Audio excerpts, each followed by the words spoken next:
آج ہم بات کر رہے ہیں کہ پریگنینسی کنسیو ہو گیا ہے 9 months کے اندر. ایک بہت امپورٹنٹ پیریڈ ہوتا ہے. اس پیریڈ کے دوران خاتون کو ڈفرینٹ چیزوں سے گزرنا پڑتا ہے. سم ٹائمز 3 مہینے کے اندر وامٹس ہوتی ہیں, گیسٹیشنل ڈائبٹیز آ جاتی ہے, ہیلوسینیشنز ہوتے ہیں. اس کے علاوہ اور بھی بہت میڈیکل پرابلمس ہوتی ہیں. وہ کیا ہوتی ہیں, آپ اس پہ تھوڑی روشنی ڈالیں. بیٹے اس پریگنینسی کے سٹیٹ پہ جانے سے پہلے میں یہ کہوں گی کہ ہر عورت کو اپنا پری پریگنینسی بلڈ پریشر پتہ ہونا چاہیے. اپنا پری پریگنینسی ان کے شوگر لیولز پتہ ہونے چاہیے, یعنی پریگننٹ ہونے سے پہلے ان کی باڈی کے لیولز کیا تھے, ہیموگلوبن کتنا تھا, ان کے آئرن سٹورز کیسے تھے, یہ ان کو بلیک اینڈ وائٹ میں ان کے پاس ٹیسٹ ہونے چاہیے.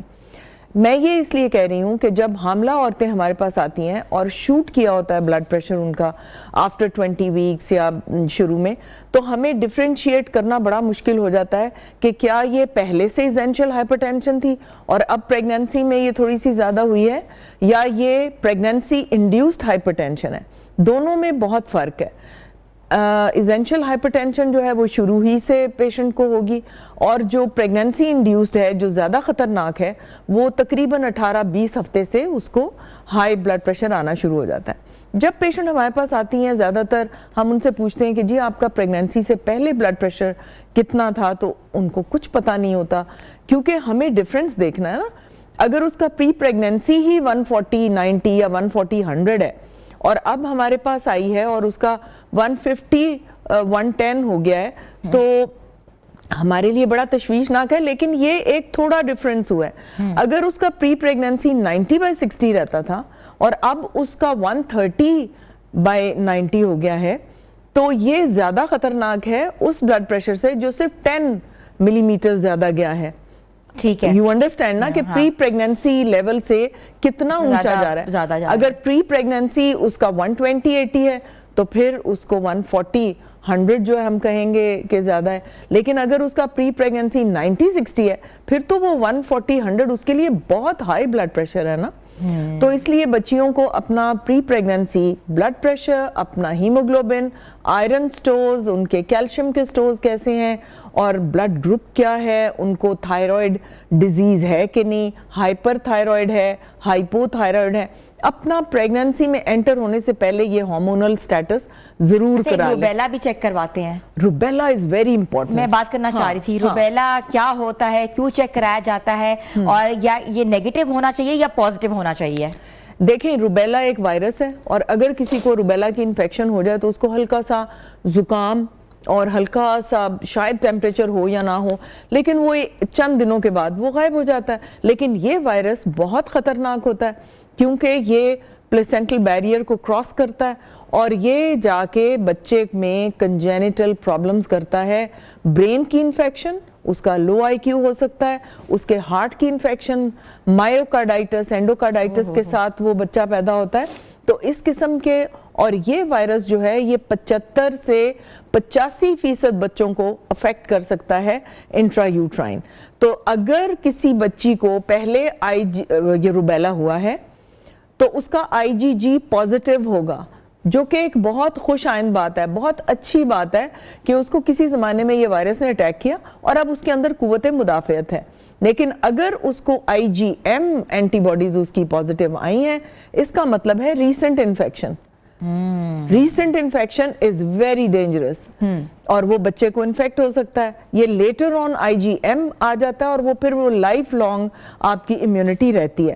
اگر اس کو IgG اور IgM دونوں نیگیٹو ہیں, اس کا مطلب یہ ہے کہ اس کو کبھی بھی روبیلا انفیکشن نہیں ہوئی.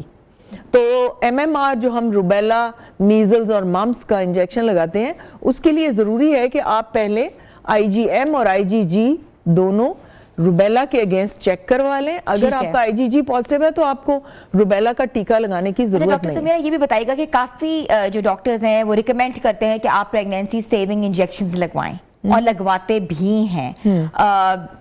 اگر کسی کا مس کیریج نہیں بھی ہوا تو دے ریکمینڈ کہ آپ کوئی بات نہیں, ہفتے کا ایک انجیکشن ہے یا دوسرے دن کا ایک انجیکشن ہے, what's ever the condition is, تو آپ لگوانا شروع کر دیں.